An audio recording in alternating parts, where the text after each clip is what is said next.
যুদ্ধ বন্ধে যুক্তরাষ্ট্রের কাছ থেকে ইতিবাচক বার্তা পাওয়ার দাবি ইরানের। সংঘাত শেষ করতে আশাবাদী ট্রাম্পও। হরমুজ প্রণালী ঘিরে ফের উত্তেজনায় কাটছে না অনিশ্চয়তা। সৌদি আরব, পাকিস্তান ও তুরস্কের ঐতিহাসিক প্রতিরক্ষা জোট একটির ওপর হামলাকে 3 দেশে আক্রমণ হিসেবে ধরা হবে। কাগজের চুক্তি নিরাপত্তা নিশ্চিত করে না বলল তেহরান। নিয়োগ পরীক্ষায় অনিয়মের অভিযোগে উত্তপ্ত ভারতের ঝাড়খণ্ড। 2 দফায় আলোচনার পর বিক্ষোভ অব্যাহত। 10 আগস্ট বিধানসভা ঘেরাওয়ের হুঁশিয়ারি। জীবনের ঝুঁকি নিয়ে সাগর পাড়ি দিয়ে ইউরোপ প্রবেশের চেষ্টা। গ্রিস উপকূল থেকে 72 বাংলাদেশি সহ 2 শতাধিক অভিবাসন প্রত্যাশী উদ্ধার, রাখা হয়েছে অস্থায়ী আশ্রয় কেন্দ্রে। এবং টাইফুন ডলফিনের আঘাতে জাপানে বিদ্যুৎহীন 14,000 বাড়িঘর, বহু ফ্লাইট বাতিল। ভারতের আসামে বন্যায় মৃত্যুর সংখ্যা বেড়ে 98। বৃষ্টিতে বিপর্যস্ত চীন।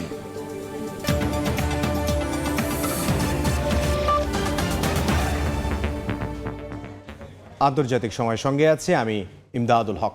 যুদ্ধ বন্ধে যুক্তরাষ্ট্রের কাছ থেকে ইতিবাচক বার্তা পেয়েছে ইরান। দ্রুত যুদ্ধ শেষ হওয়ার বিষয়ে আশাবাদী মার্কিন প্রেসিডেন্ট ডোনাল্ড ট্রাম্পও। তবে হরমুজ প্রণালীতে উত্তেজনা আর পাল্টাপাল্টে হুমকিতে পরিস্থিতি এখনও অনিশ্চিত।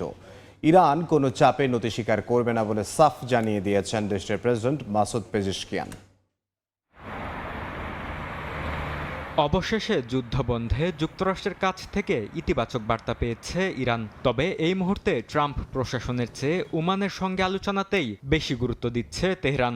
দেশটির উপপররাষ্ট্রমন্ত্রী জানান, হরমুজ প্রণালীর সীমানা ও নৌ চলাচল নিয়ে মাস্কটের সঙ্গে সমঝোতার পরই ওয়াশিংটনের সঙ্গে আলোচনা এগিয়ে নেওয়া সম্ভব।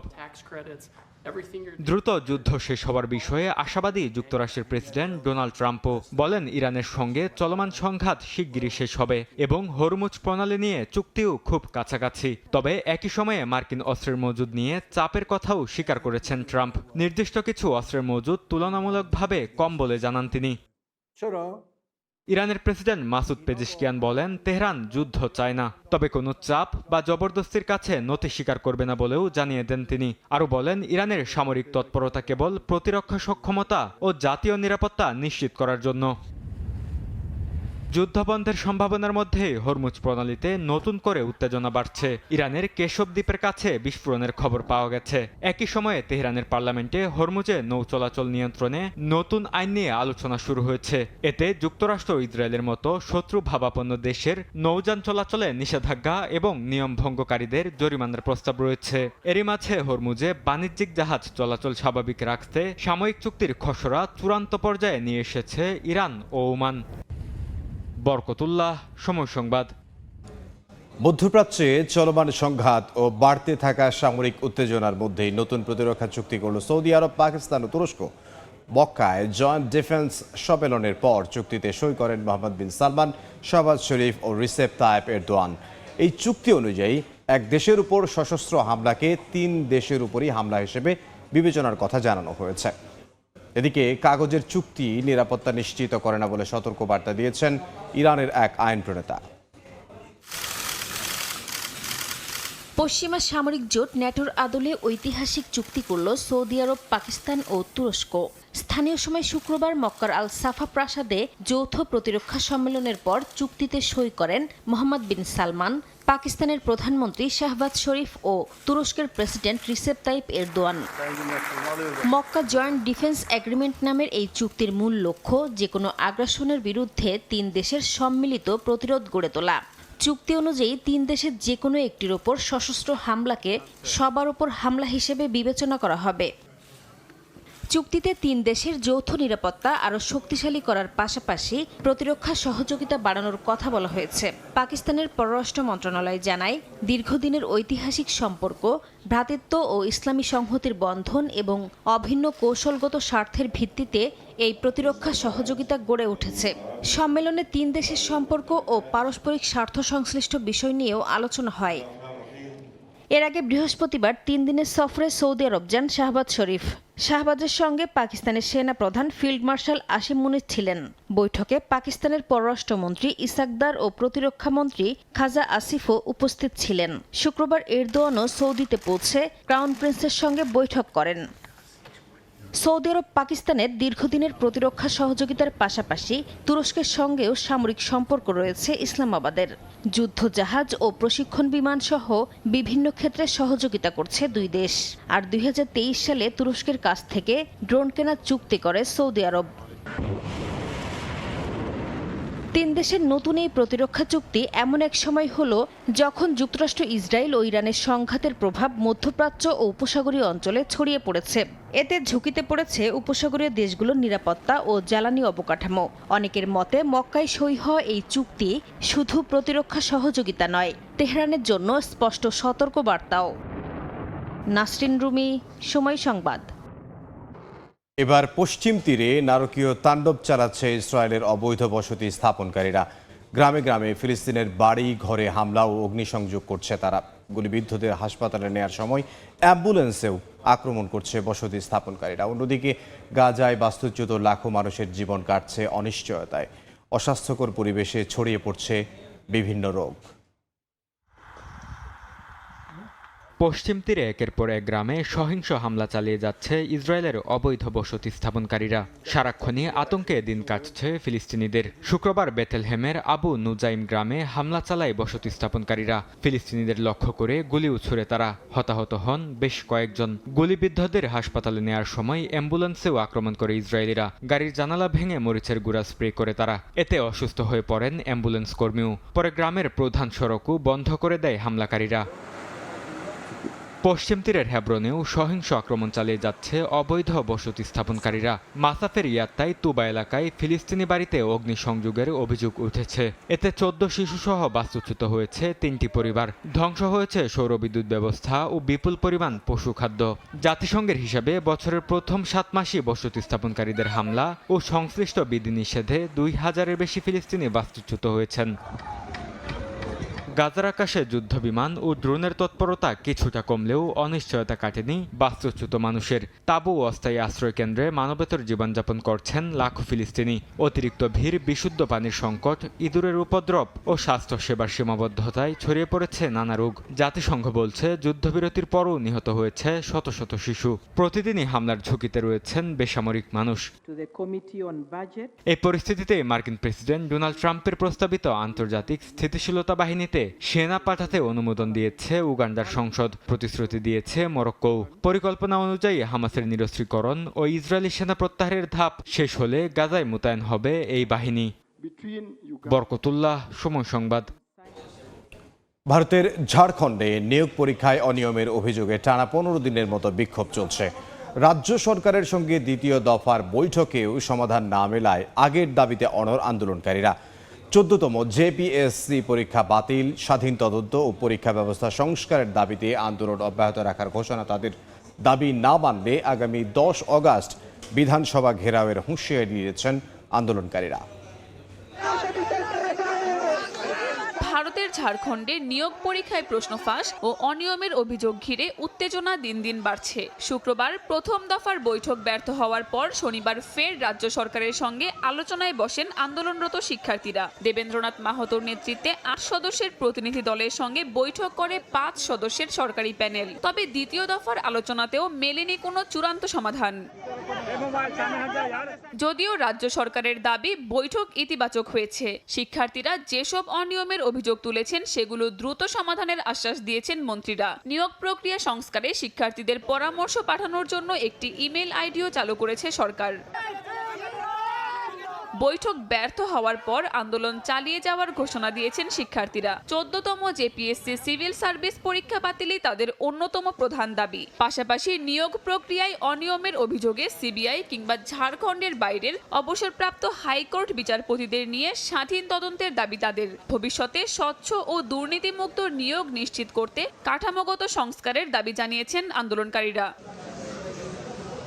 শুধু সরকারি আশ্বাস নয়, লিখিত ও কার্যকর সিদ্ধান্ত প্রয়োজন বলে জানান তারা। দাবি পূরণ না হলে আগামী 10 আগস্ট বিধানসভা অভিমুখে মিছিলের হুঁশিয়ারিও দিয়েছেন আন্দোলনরত শিক্ষার্থীরা। কাকুলি আখতার, সময় সংবাদ। গ্রিসের উপকূল থেকে 72 বাংলাদেশি সহ 2 শতাধিক অভিবাসন প্রত্যাশীকে উদ্ধার করা হয়েছে। লিবিয়া থেকে গ্রিসে অনুপ্রবেশের সময় ইউরোপীয় সীমান্তরক্ষী একটি সংস্থা তাদের উদ্ধার করে। এসব অভিবাসন প্রত্যাশীদের গ্রিসের একটি বন্দরের অস্থায়ী আশ্রয় কেন্দ্রে রাখা হয়েছে। ইউরোপের স্বপ্ন যেন মহামারী আকার ধারণ করেছে। জীবনের ঝুঁকি নিয়ে ভূমধ্যসাগর পাড়ি দিয়ে গ্রিসের দক্ষিণাঞ্চলে পৌঁছায় 40 অভিবাসন প্রত্যাশী। ইয়েরা পেত্রার দক্ষিণ পূর্ব উপকূলে তাদের বহনকারী নৌকাটি শনাক্ত করে ইউরোপীয় সীমান্তরক্ষী সংস্থা ফ্রন্টেক্সের একটি বিমান। পরে কোস্টগার্ড ও একটি মাছ ধরার নৌকার সহায়তায় তাদের নিরাপদে বন্দরে নেওয়া হয়। এরপর শুরু হয় নিবন্ধন ও পরিচয় যাচাইয়ের প্রক্রিয়া। শুক্রবার এক প্রতিবেদনে বিষয়টি জানায় মিডল ইস্ট মনিটর। ওই ঘটনার মাত্র কয়েক ঘন্টা আগেই দুটি নৌযান থেকে উদ্ধার করা হয় আরও 112 জনকে। প্রথম নৌযানে ছিলেন 56 জন, যাদের মধ্যে 31 জন সুদানের এবং 25 জন বাংলাদেশের নাগরিক। দ্বিতীয় নৌযানেও ছিলেন 56 জন, তাদের মধ্যে 47 বাংলাদেশি এবং 9 মিশরীয় নাগরিক ছিলেন। গ্রিসের দক্ষিণের দ্বীপ ক্রিটে সাম্প্রতিক সময় লিবিয়া থেকে অভিবাসন প্রত্যাশীদের প্রবেশ বেড়েছে। মাত্র 48 ঘন্টার মধ্যে অন্তত 202 জন সেখানে পৌঁছেছেন বলে জানিয়েছে স্থানীয় সংবাদ মাধ্যম। নতুন করে যাওয়া সবাইকে হেরাক্লিয়ন বন্দরের অস্থায়ী আশ্রয় কেন্দ্রে নেওয়া হয়েছে। এতে দ্বীপটির প্রশাসন ও অভ্যর্থনা কেন্দ্রগুলোর উপর বাড়ছে চাপ। এদিকে আগের একটি উদ্ধার অভিযানে 50 জন অভিবাসন প্রত্যাশীকে পাচারের অভিযোগে দক্ষিণ সুদানের 16 বছর বয়সী এক কিশোরকে আটক করেছে গ্রিক কর্তৃপক্ষ।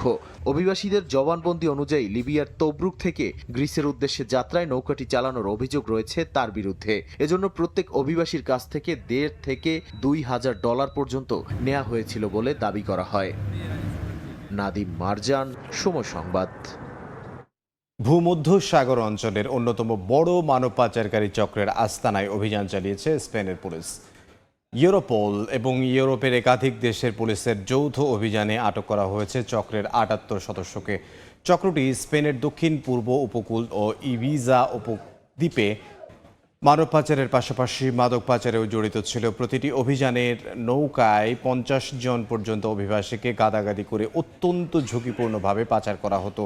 এ পর্যন্ত 64টি চালানের মাধ্যমে চক্রটি 2.5 কোটির বেশি ইউরো হাতিয়ে নেয়। অভিযান চালিয়ে তাদের ব্যবহৃত 50 লাখ ইউরো মূল্যের 18টি দ্রুতগতির বোট জব্দ করা হয়েছে। উত্তর আফ্রিকা থেকে মানব পাচারের নতুন এই রুট ভেঙে দেয়ায় ভূমধ্যসাগরে মানব পাচার অনেকটাই নিয়ন্ত্রণে আসবে বলে আশা করছে কর্তৃপক্ষ।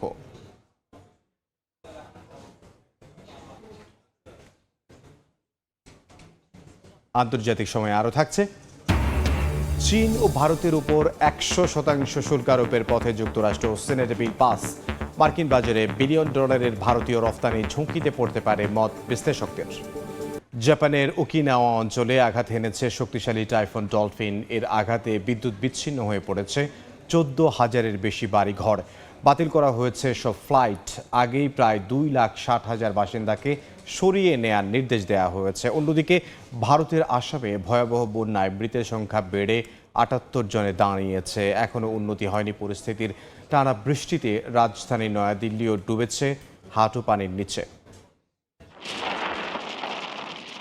জাপানের দক্ষিণাঞ্চলে আঘাত এনেছে শক্তিশালী টাইফুন ডলফিন। এর প্রভাবে প্রবল বৃষ্টি, ঘন্টায় সর্বোচ্চ 162 কিলোমিটার বেগের বাতাস ও 216 কিলোমিটার পর্যন্ত দমকা হাওয়া বইছে। ওকিনাওয়া ও কাগোশিমা অঞ্চলে কয়েকজন আহত হয়েছেন। প্রায় 14,000 ভবন বিদ্যুৎ বিচ্ছিন্ন হয়ে পড়েছে। এরই মধ্যে অনেককে আশ্রয় কেন্দ্রে নেওয়া হয়েছে। বাতিল করা হয়েছে বিমানবন্দরের সব ফ্লাইট।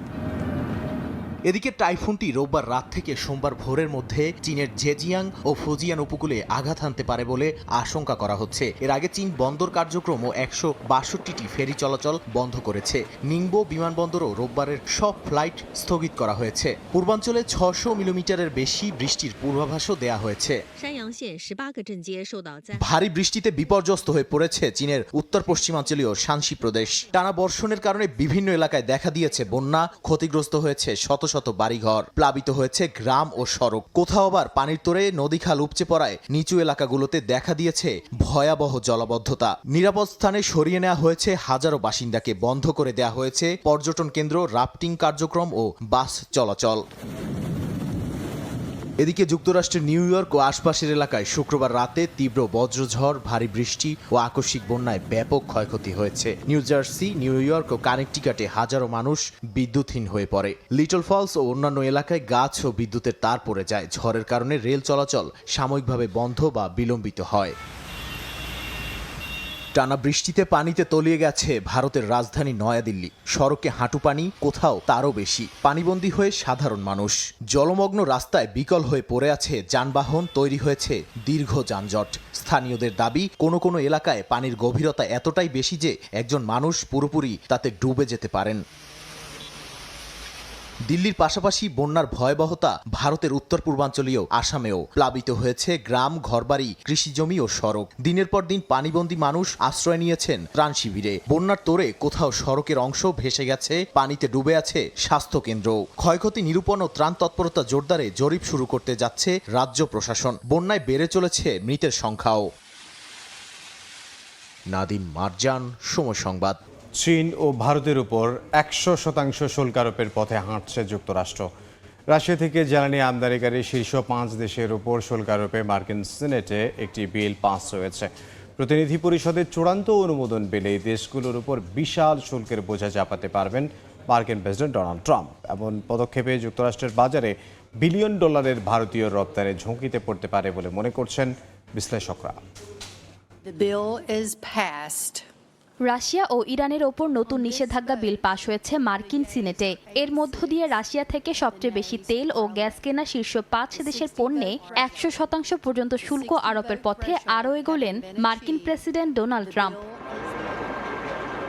নতুন এই পদক্ষেপে সবচেয়ে উদ্বেগে পড়েছে ভারত। ইউক্রেন যুদ্ধ শুরু হওয়ার পর থেকে ছাড়ে রুশ অপরিশোধিত তেল আমদানির অন্যতম বাজার হয়ে ওঠে নয়াদিল্লি। বিশ্লেষকরা বলছেন, এই আইন চূড়ান্তভাবে পাশ হলে যুক্তরাষ্ট্রের বাজারে বিলিয়ন ডলারের ভারতীয় রপ্তানি ঝুঁকিতে পড়বে। ভারতের পাশাপাশি রাশিয়ার প্রধান জ্বালানি আমদানিকারকের তালিকায় রয়েছে চীন, আজারবাইজান, হাঙ্গেরি ও স্লোভাকিয়ার নাম। বিশ্ববাজারে মস্কোর পাশাপাশি তেহরানকে কোণঠাসা করতে লিন্ডসে ও Graham sanctioning Russia and Iran act 2026 নামের এই বিলে যুক্ত করা হয়েছে ইরানের ওপর বেশ কিছু বিধিনিষেধ। 1996 সালের ইরান স্যাংশনস অ্যাক্ট এর মেয়াদ বাড়িয়ে 2031 সাল পর্যন্ত করা হয়েছে, যার ফলে ইরানের জ্বালানি খাতে বিনিয়োগকারী যে কোনো সংস্থাই মার্কিন শাস্তির মুখে পড়বে। পাশাপাশি রাশিয়ার প্রেসিডেন্ট ভ্লাদিমির পুতিন সহ শীর্ষ কর্মকর্তা, ধনকুবের ও আর্থিক প্রতিষ্ঠানগুলোর ওপরও নতুন নিষেধাজ্ঞার প্রস্তাব রয়েছে এতে। তবে ডেমোক্র্যাট দলের কয়েকজন সদস্য বিলটির শুল্ক সংক্রান্ত ধারার সমালোচনা করেছেন। তাদের অভিযোগ, এই আইন ট্রাম্পকে এমন এক অবাধ শুল্ক ক্ষমতা দেবে যা তিনি নিজের বাণিজ্য যুদ্ধে প্রয়োগ করতে পারেন। সিনেটে পার হলে বিলটি এখন প্রতিনিধি পরিষদে চূড়ান্ত অনুমোদনের অপেক্ষায় রয়েছে। ইশিতা আক্তার, সময় সংবাদ। উত্তাপ বাড়ছে রাশিয়া ইউক্রেন যুদ্ধের। শুক্রবার রাশিয়ার একটি অনলাইন মার্কেট প্লেসের লজিস্টিক হাবে ড্রোন হামলা চালিয়েছে ইউক্রেন।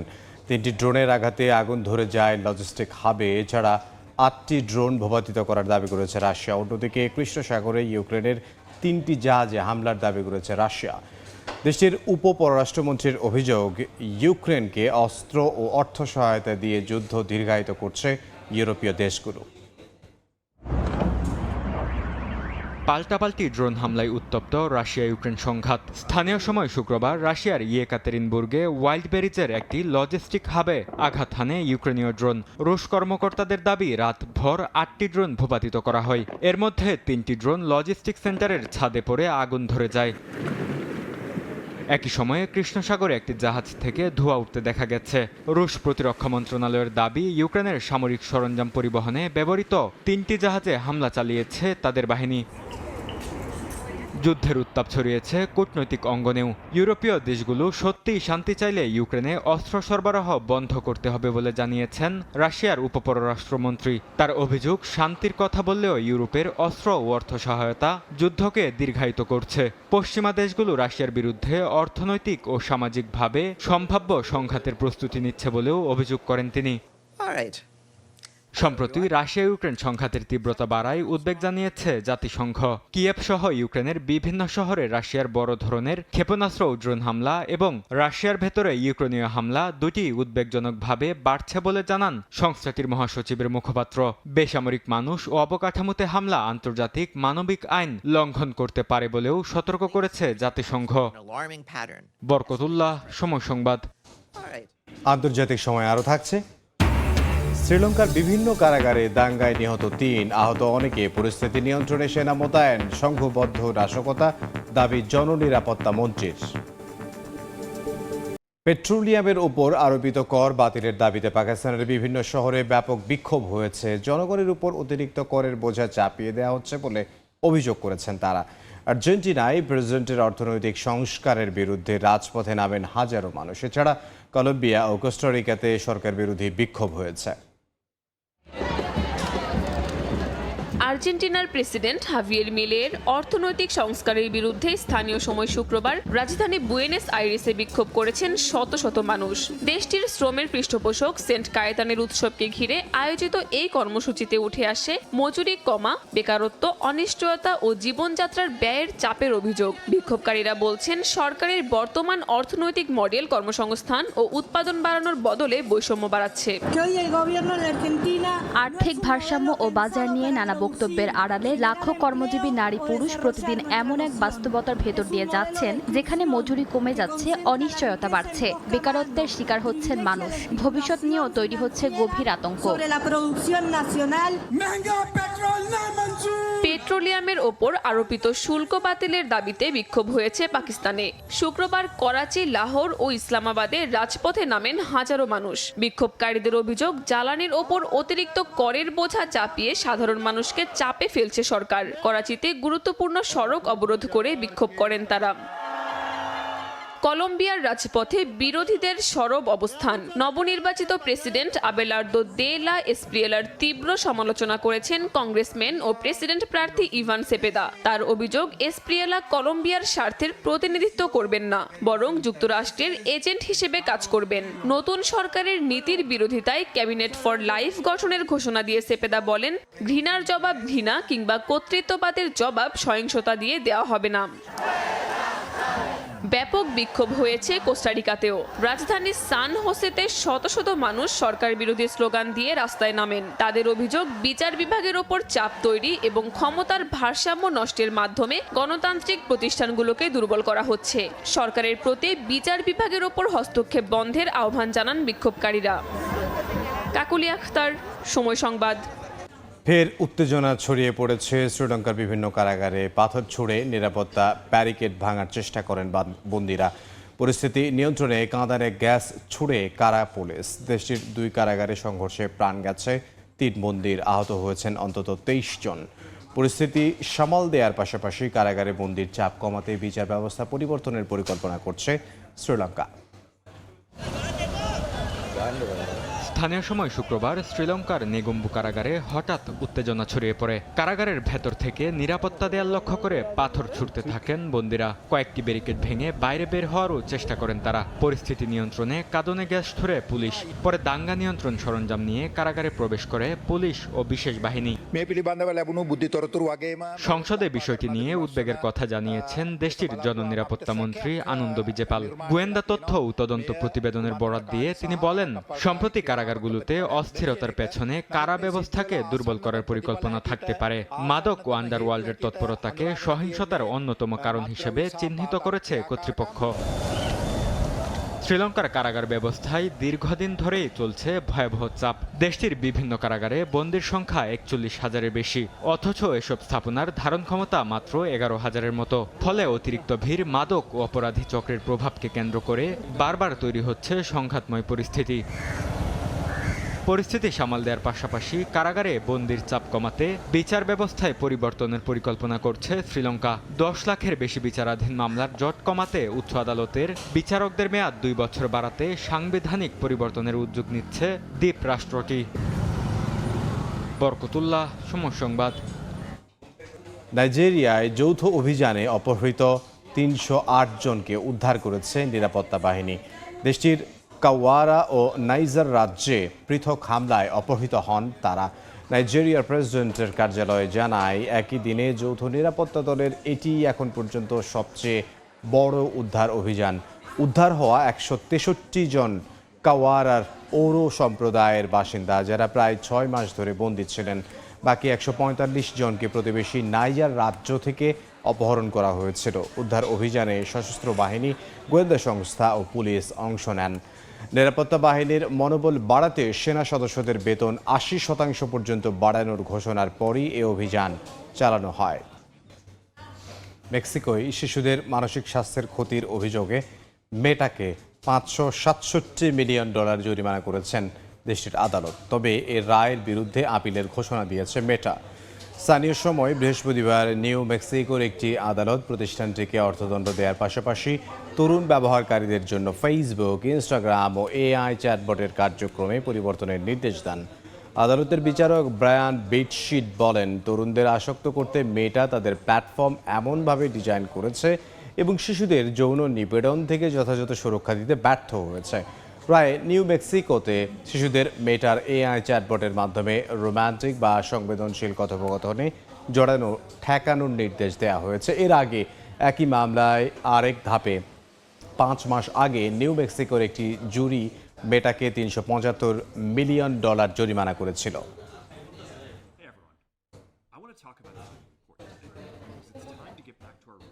মার্কিন প্রেসিডেন্ট ডোনাল্ড ট্রাম্পের প্রস্তাবিত হোয়াইট হাউস বলরুম নির্মাণে বাধা দিয়েছেন মার্কিন আপিল বিভাগ। আপিল আদালতের রায়ে বলা হয়, কংগ্রেসের অনুমোদন ছাড়া এই নির্মাণ কাজ চালানো যাবে না। একই সঙ্গে অবিলম্বে কাজ বন্ধ রাখার নির্দেশও দেওয়া হয়েছে। ঐতিহাসিক স্থাপনা সংরক্ষণকারীদের করা মামলার পর এই রায় আসে, যেখানে বলা হয় হোয়াইট হাউসে এত বড় একটি বলরুম নির্মাণের সিদ্ধান্ত নেয়ার এখতিয়ার কেবল নির্বাহী বিভাগের নয়, বিষয়টি কংগ্রেসের অনুমোদন সাপেক্ষ। তবে আপিলের সুযোগ দিতে নিজেদের রায় 2 সপ্তাহের জন্য স্থগিত রেখেছেন আদালত। ফলে শেষ পর্যন্ত বিষয়টি মার্কিন সুপ্রিম কোর্ট পর্যন্ত গড়াতে পারে বলে ধারণা করা হচ্ছে। স্পেনের সেউতায় অভিভাবকহীন অভিবাসী শিশুদের আশ্রয় দিতে অস্থায়ী ঘর ও গাড়ি খুলে দিয়েছেন স্থানীয় বাসিন্দারা। মানবিক সংকট বাড়ায় শিশুদের স্পেনের মূল ভূখণ্ডে সরিয়ে নেয়ার পরিকল্পনা করেছে দেশটির বামপন্থী সরকার। তবে এই উদ্যোগ ঘিরে দেখা দিয়েছে রাজনৈতিক বিতর্ক। স্পেনের সেউতায় আশ্রয় কেন্দ্রগুলোতে জায়গা না থাকায় রাস্তায় রাত কাটাতে হচ্ছে অনেক অভিভাবকহীন অভিবাসী শিশুকে। তাদের জন্য নিজেদের অস্থায়ী ঘর ও গাড়ি খুলে দিয়েছেন স্থানীয় বাসিন্দারা। উপকূলীয় শহরটিতে মানবিক সংকটের মুখে আশ্রয়প্রার্থী শিশুদের স্পেনের মূল ভূখণ্ডে সরিয়ে নেওয়ার পরিকল্পনা করছে দেশটির বামপন্থী সরকার। যুব বিষয়ক মন্ত্রী জানান, এখন পর্যন্ত 1300-র বেশি অভিভাবকহীন শিশুকে নিবন্ধন করা হয়েছে। কয়েক সপ্তাহের মধ্যেই তাদের একটি অংশকে মূল ভূখণ্ডে স্থানান্তর করা হতে পারে। তবে এই উদ্যোগ ঘিরে শুরু হয়েছে রাজনৈতিক বিতর্ক। মূল ভূখণ্ডে শিশুদের স্থানান্তরের বিরোধিতা করছে দেশটির ডানপন্থী বিরোধী দল। এই অবস্থায় সীমান্ত নিরাপত্তা আর রাজনৈতিক মতবিরোধের মাঝে অভিবাসী শিশুদের নিরাপদ আশ্রয় নিশ্চিত করাই এখন স্পেনের বড় চ্যালেঞ্জ। বরকতুল্লাহ, সময় সংবাদ। যুক্তরাষ্ট্রের পাঠক মহলে ব্যাপক সাড়া ফেলেছে বাংলাদেশি বংশোদ্ভূত তরুণ লেখক পি পারমিতার প্রথম উপন্যাস অ্যাপেটাইট। বাংলাদেশি অভিবাসী এক নারীর জীবন নিয়ে লেখা উপন্যাসটি প্রকাশের 3 দিনের মাথায় বিক্রি হয়ে গেছে সব কপি। স্থানীয় সময় বৃহস্পতিবার সন্ধ্যায় নিউ ইয়র্কের ঐতিহ্যবাহী স্ট্র্যান্ড বুক স্টোরে এ উপলক্ষে আয়োজন করা হয় প্রকাশন অনুষ্ঠানের। এতে প্রবাসীরা ছাড়াও বিপুল সংখ্যক আমেরিকান লেখক পাঠকরা উপস্থিত ছিলেন। নিউ ইয়র্ক থেকে হাসানুজ্জামান সাকির রিপোর্ট। বাংলাদেশি মেয়ে, এখন আমেরিকান লেখক পি পারমিতা, পুরো নাম পদ্ম পারমিতা। 29 বছর বয়সী এই তরুণীর প্রথম উপন্যাস প্রকাশিত হয়েছে পেঙ্গুইন র্যান্ডম হাউসের নিউ ইয়র্কের ডায়াল প্রেস থেকে। তারই প্রকাশনা উৎসবে শত শত দর্শক। বৃহস্পতিবার ম্যানহাটানের বিশ্বখ্যাত বুক স্টোর স্ট্যান্ডে উপস্থিত ছিলেন যুক্তরাষ্ট্রের বিভিন্ন অঙ্গরাজ্য থেকে আসা বইপ্রেমীরা, যাদের মধ্যে বেশিরভাগই আমেরিকান তরুণ তরুণী। ছিলেন বাংলাদেশি প্রবাসী লেখক প্রকাশকরাও। ঢাকার সানবিম স্কুলের এক মেয়ে জারিনা অ্যাপেটাইট উপন্যাসের প্রধান চরিত্র। একসময় উচ্চশিক্ষার জন্য আসেন যুক্তরাষ্ট্রের কলম্বিয়া বিশ্ববিদ্যালয়ে। অনুষ্ঠানে সাবলীল নির্ভার কথামালায় লেখিকা পারমিতা যেভাবে বলছিলেন, এ যেন শুধু জারিনার নয়, একটু একটু করে সবারই গল্প। এটা একটা মেয়ের গল্প যে আমেরিকা এসেছে বাংলাদেশ থেকে। ও হচ্ছে বাবুর্চি হতে চায়, সে একজন রাঁধুনি, কিন্তু হঠাৎ করে সে রেসলিং এর জগতে পড়ে যায়। বইটি প্রকাশের পরপরই আমেরিকান পাঠক সমাজে ব্যাপক সাড়া ফেলেছে।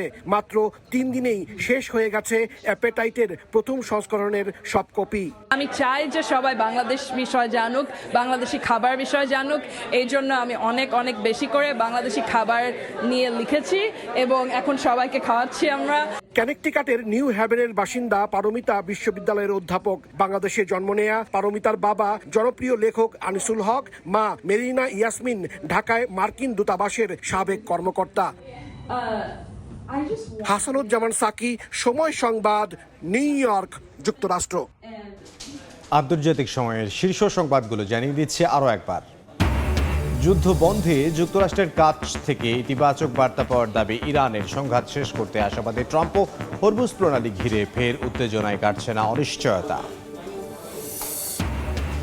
সৌদি, পাকিস্তান ও তুরস্কের ঐতিহাসিক প্রতিরক্ষা জোট একটির ওপর হামলাকে 3 দেশে আক্রমণ হিসেবে ধরা হবে। কাগজের চুক্তি নিরাপত্তা নিশ্চিত করে না, বলল তেহরান। এবং নিয়োগ পরীক্ষায় অনিয়মের অভিযোগে উত্তপ্ত ভারতের ঝাড়খণ্ড। 2 দফায় আলোচনার পর বিক্ষোভ অব্যাহত।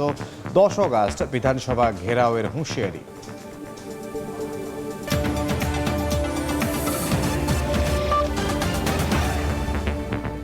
এই ছিল আন্তর্জাতিক সময়। এরপর বিকেল 5টার সময় সংবাদ নিয়ে সঙ্গে থাকবেন সহকর্মী সাইফুল রুদ্র। ইমদাদ, আপনাকে ধন্যবাদ। বিকেল 5টার সময় সংবাদ নিয়ে আসছে কিছুক্ষণ পর, সঙ্গে থাকুন সময়।